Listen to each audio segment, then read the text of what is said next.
Hi guys, I'm here in my living room today, wondering if you saw my last little short about my thrift score, my thrift store scores. I got a couple really cool things and I want to show you how I actually use them in my home. And I'm going to do that.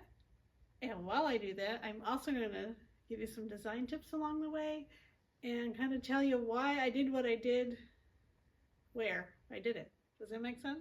So I want to do this so you can go out and have kind of a little list for yourself of what you're looking for in your own home or your office or wherever you want to decorate. So the first vignette that I want to show you that I think needs a little something and that I added my thrift store finds to is this table. And now you see that this table is far from perfect.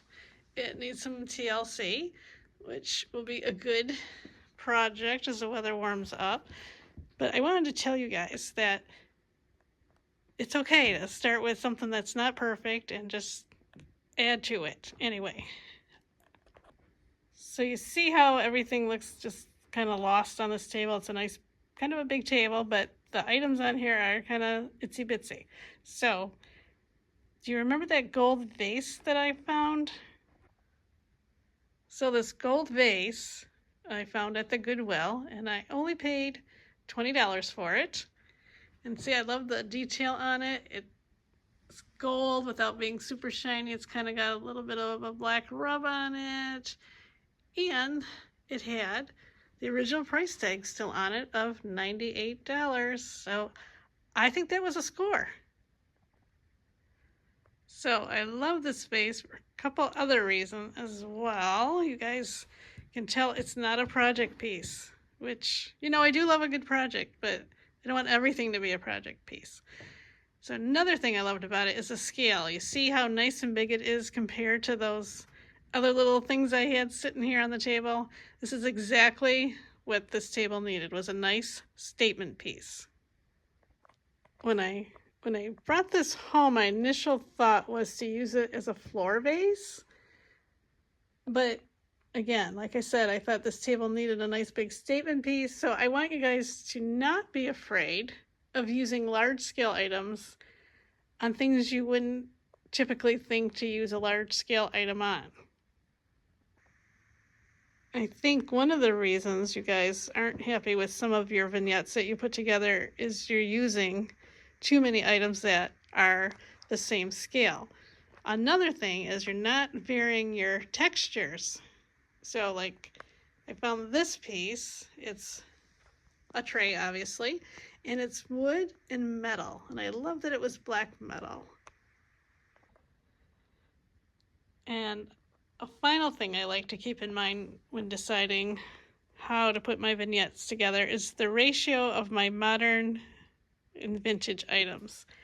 This vignette is basically all vintage, so I needed to throw something modern in, and that's why I picked this faux fur piece.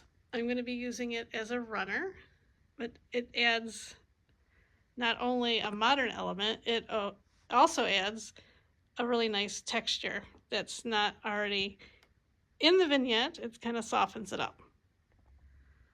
So here it is, kind of put together. You see I added some cherry blossoms because, well, you know, it's springtime and it just added all that much more personality to this vignette. And that's exactly why I like to use vintage pieces, because they add a lot of unique personality to your space. But adding just a little bit of modern keeps it fresh and kind of on trend.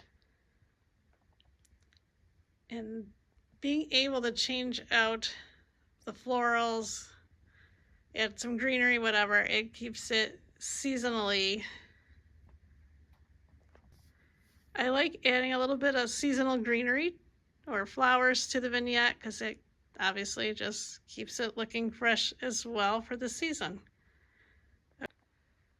So if you guys found this helpful, which I hope you did, please please consider liking and subscribing. Also, let me know what you guys are working on.